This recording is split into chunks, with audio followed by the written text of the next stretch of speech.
Bonjour et bienvenue dans Récits stratégiques, la guerre asymétrique du Hezbollah au XXIe siècle. Nous avons produit dans un cadre associatif et nous diffusons cette série documentaire en 14 épisodes et presque une vingtaine de hors-séries depuis fin février, sans aucun financement public ou publicité, ni même le soutien d'un groupe de presse ou d'un centre de recherche. Nous espérons que vous appréciez le travail que nous avons effectué, mais vous le savez, rien n'est gratuit. Voilà pourquoi, pour accéder désormais aux épisodes 5 à 14, ainsi qu'aux bonus et hors-séries diffusés à partir de mai, nous vous demandons de nous soutenir en achetant ce documentaire contre la somme de 12 €. C'est le prix de notre indépendance et d'un travail long d'écriture, de recherche, d'entretien, de lecture, de montage et de post-production. Pour ce faire, cliquez sur le lien que vous retrouverez dans les commentaires. Vous aboutirez sur une page de notre hébergeur AudioMeans sur lequel vous pourrez effectuer votre paiement et accéder sur toutes les plateformes à l'ensemble de nos épisodes au fur et à mesure de leur diffusion. Merci et bonne écoute.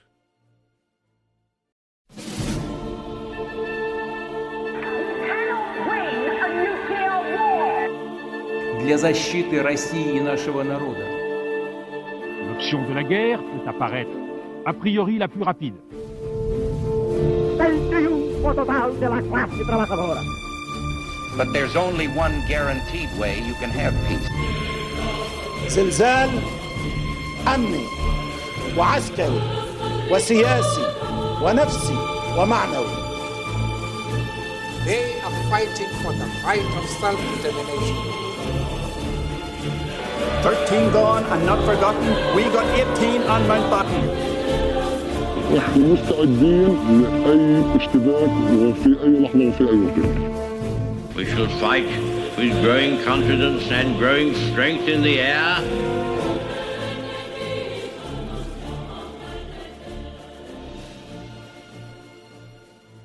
Bonjour et bienvenue, je suis Emmanuel Hériard et vous écoutez Récits stratégiques, un podcast produit par Images d'ici et d'ailleurs, dédié à l'analyse et à la narration des conflits armés contemporains.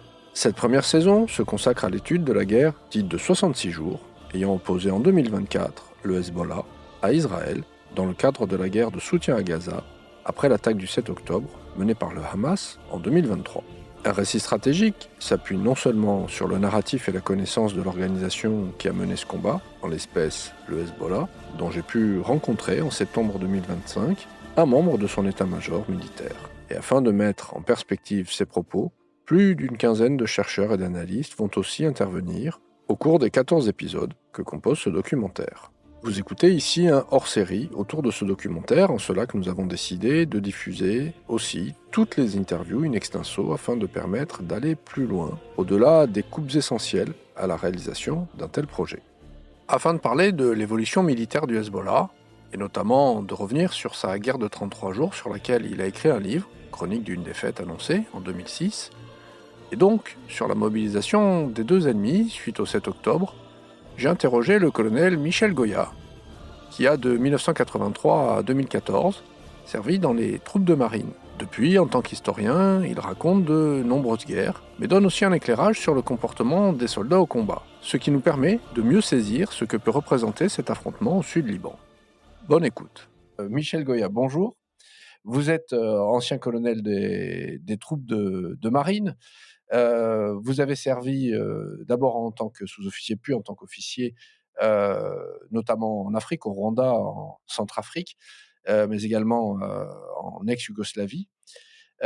Puis vous avez finalement, dans votre carrière militaire, rejoint l'état-major, l'école militaire. Vous avez notamment travaillé au sein du centre de doctrine, d'emploi de la force et de la division de recherche retour d'expérience, spécialisée sur la zone Asie-Moyen-Orient. C'était à ce titre-là que j'avais envie de vous recevoir. Vous avez une longue expérience de retour d'expérience et d'analyse sur la zone qui nous concerne aujourd'hui.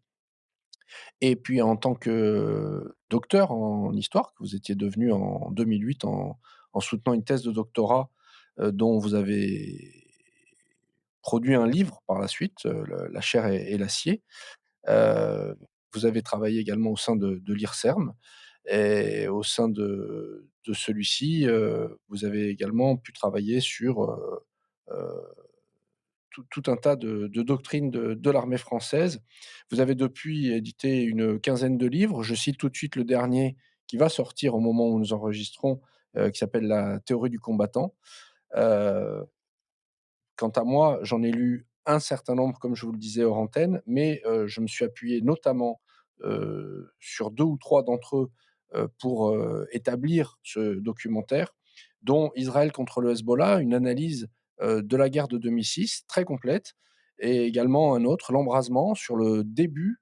Vous avez eu «le courage» entre guillemets d'écrire un livre à chaud, sur le début de la guerre d'Israël contre le Hamas à Gaza.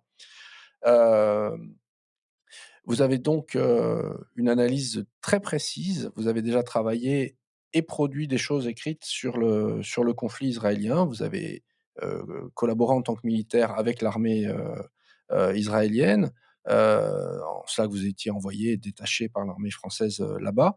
Vous avez, également connu, de près, le Liban et analysé cette guerre. Vous avez donc répondu à ma première question, dans votre introduction, et je voudrais, en m'appuyant sur, justement ce livre, d'analyse de la guerre de 2006, vous poser donc une première question, qui s'appellerait le coup de tonnerre. C'est-à-dire le coup de tonnerre du 7 octobre, mais également pour, revenir en arrière et comprendre ce coup de tonnerre, de 2006, du 12 juillet 2006, que pour essayer de comprendre comment finalement, l'armée israélienne s'est préparée à cette bataille contre le Hezbollah et l'Iran, et s'est peut-être, beaucoup moins intéressée en 2023, du Hamas à Gaza, qui était emmuré, et pour lequel, ce que vous nous racontiez dans la 1re, votre première réponse, qui s'était beaucoup moins intéressé à ce qui allait se passer sur cette, petite, bande de territoire qu'il pensait contrôler et maîtriser.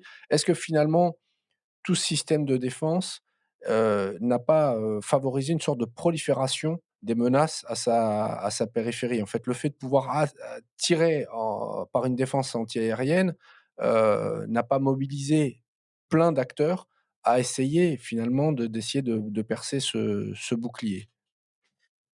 Oui, bien sûr. C'est-à-dire que dans ce jeu d'action-réaction, les adversaires d'Israël sont cherchés à, oui, à contourner le problème. Hein. C'est-à-dire, voilà, comment on fait face à ce bouclier essentiellement pour quand même donner des coups à Israël. Ce qui fait qu'au passage, d'ailleurs, on a des systèmes qui sont assez similaires. Hein. C'est-à-dire que le Hamas ou le Hezbollah sait très bien qu'il ne peut pas affronter non plus les forces israéliennes en terrain découvert, parce que là, il y a toute la puissance de feu israélienne qui va les écraser. Donc, ils ont eux-mêmes, d'une certaine façon, leur propre bouclier, qui est un bouclier défensif, urbain, donc ils sont incrustés dans le terrain ou au sud du Liban. Ils ont leur propre système défensif, leur propre bouclier, et en même temps ils ont leur propre système offensif qui est aussi une force de frappe, alors, qui est très différente de celle d'Israël, bien sûr, mais qui est à base de roquettes, voire de missiles à longue portée, de drones, etc. Donc c'est un peu deux systèmes où on aura du mal à se rencontrer au sol, parce qu'il faut aller sur le terrain de l'autre et c'est compliqué et ça va faire des morts. Et du coup, on privilégie plutôt des attaques à distance qui finalement vont plus frapper les civils que les combattants des deux camps.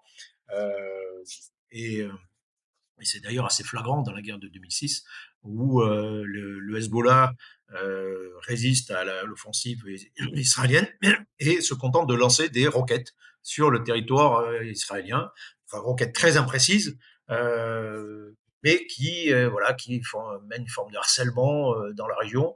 Et vous avez au bout d'un moment des civils israéliens qui je schématise, mais qui vont voir l'armée israélienne en disant, écoutez, bon, il faut peut-être faire quelque chose là, parce que en fait, c'est nous qui recevons les roquettes, et vous, finalement, militaires, vous êtes à l'abri, quoi. C'est-à-dire qu'à force de protéger les militaires des pertes, on arrive à cette situation où d'abord on a des combats qui sont moins efficaces, moins décisifs, et en même temps, on se tape dessus à distance, et c'est globalement les civils qui ramassent le plus.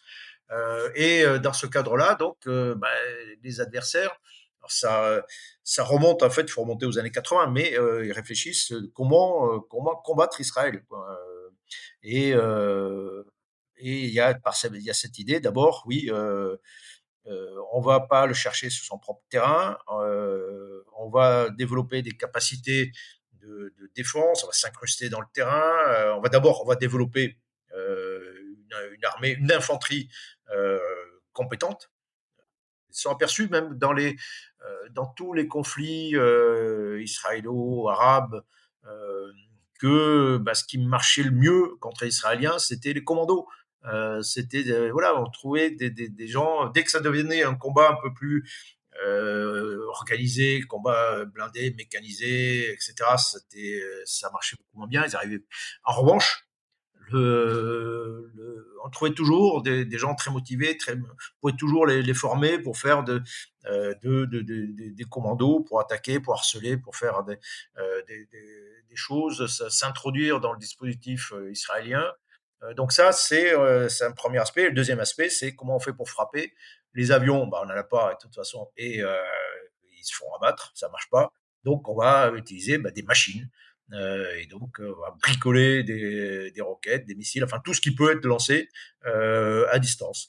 Et donc, on crée, le Hezbollah d'abord crée ce modèle un petit peu de force, et le Hamas globalement va l'imiter. On va imiter, les autres vont imiter un peu toutes les organisations armées de la région vont un peu imiter ce modèle.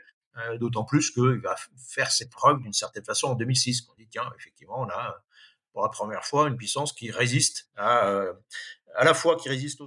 Récit stratégique est produit dans un cadre associatif à but non lucratif.